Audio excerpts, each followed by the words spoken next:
More Republicans are ripping into President Biden's disinformation czar, Nina Jankowicz. Past tweets now surfacing showing that her biggest concern, policing memes online. With us to discuss tonight, Congressman Austin Scott. Congressman, good to be with you. Let's start here. Last January, Jankowicz tweeted this: a campaign targeting maligned creativity. It focused a study on coded language found in certain content, including humorous images like memes. Jankowicz referred to these memes as a way to, quote, allow harmful posts to avoid detection. This as she allowed lies from the Clinton campaign to attack Donald Trump. Let's just start there. Yeah, federal joke police, right? I mean, it's censorship at its best. Or I should say it's worse, I guess. I mean, if she doesn't approve of what you post or tweet or put out in the form of a meme, then she's going to label you as a radical and put a disinformation stamp on it. Meanwhile, she's the one that did actually suppress the information on Hunter Biden's laptop that was absolutely newsworthy information during the middle of the campaign. And had it been brought out, candidly, Donald Trump. Yeah, and speaking of Hunter Biden's laptop, of course, we have a response from the White House dodging Jankowicz's claims that the Biden laptop story was Russian disinformation. Our own Peter Doocy asked Jen Psaki about it. I do believe that we have that soundbite. There's this woman, Nina Jankowicz, who is going to be in charge of the board. She has said that she thinks the Hunter Biden laptop is Russian disinformation. So should we look forward in the future to her censoring internet traffic about the Hunter Biden laptop? I think I noted exactly what the objective of the board is, including continuing the work of the prior administration. And the woman you noted has extensive experience and has done extensive work addressing disinformation. She has testified before Congress, testified in Europe. She has worked closely with the Ukrainians and has unique expertise, especially at this moment we're facing. Yeah, but she doesn't believe that the laptop is real information when the rest of the liberal media has even acknowledged it is.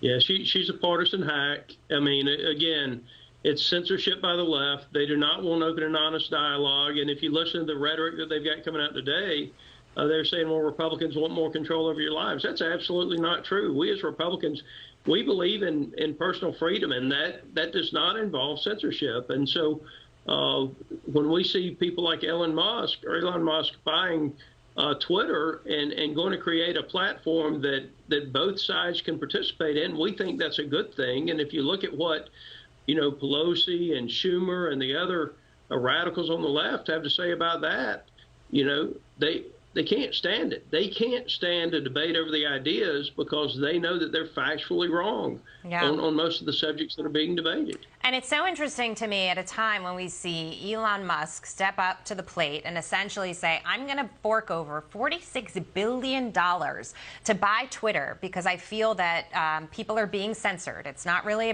partisan. And he said, this is about democracy. It's about having a conversation and having the back and forth discourse and not suppressing free speech. And so you have him doing that on one hand, and then you've got this committee with Jankowicz at the head of it, essentially, to get rid of disinformation. It almost seems like the timing is not a coincidence, let's say. No, I don't think it's a coincidence at all. I mean, look, we're Americans, right? We believe in personal freedom, individual liberty, and economic opportunities. And we have the things that we have because we have the First Amendment. And the First Amendment, our forefathers understood the need for freedom of speech and freedom of religion.